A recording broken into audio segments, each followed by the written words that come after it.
Monaco surprend Barcelone réduit à 10, victoire controversée sous fond de polémique arbitrale. Avant de commencer, si c'est la première fois que tu passes ici, donc je t'invite à t'abonner, c'est gratuit, ça prend 2 secondes et ça fait plaisir, merci beaucoup à toi.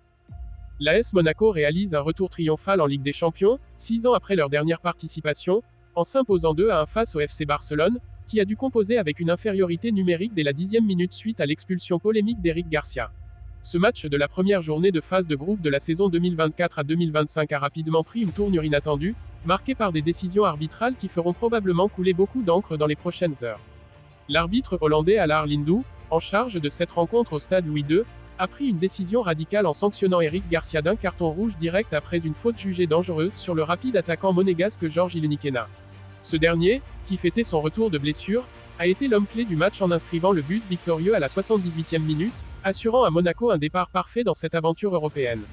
Cependant, la décision de Lindou fait l'objet d'une vive controverse. Beaucoup d'analystes, ainsi que des joueurs barcelonais, estiment que la sanction était sévère et disproportionnée. Les ralentis montrent qu'Éric Garcia, bien qu'en retard dans son intervention, semblait viser le ballon plus que l'homme. Le carton rouge a immédiatement mis Barcelone en difficulté, les Blaugrana ayant du mal à maintenir un bloc défensif solide face aux assauts monégasques.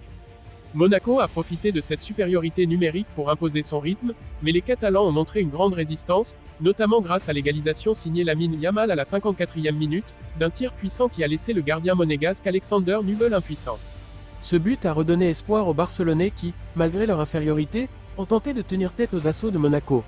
Mais la persévérance de l'équipe de la Principauté a finalement payé avec le but décisif d'Ilenikena, qui a puni une défense barcelonaise fatiguée. Du côté des Catalans, cette première défaite de la saison est amère.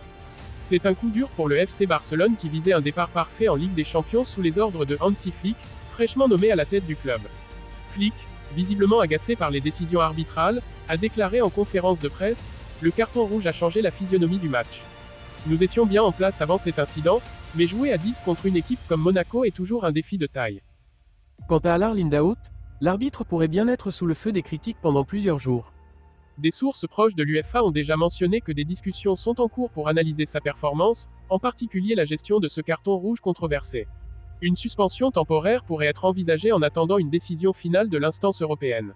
Un communiqué officiel est attendu dans les prochaines heures pour clarifier la situation, et la question de l'arbitrage de ce match risque de monopoliser l'attention médiatique. Cette victoire permet à Monaco de prendre la tête de son groupe et de commencer de la meilleure des manières sa campagne européenne. Philippe Clément, l'entraîneur monégasque, s'est montré satisfait en déclarant: « C'est une victoire qui montre notre force collective. Nous avons profité de nos opportunités et Georges Ilenikena a été décisif. C'est un grand soir pour l'AS Monaco. » Pour le Barça, il faudra rapidement tourner la page et se préparer pour les prochaines échéances, en espérant que ce coup du sort en Ligue des Champions ne marque pas un tournant dans leur saison.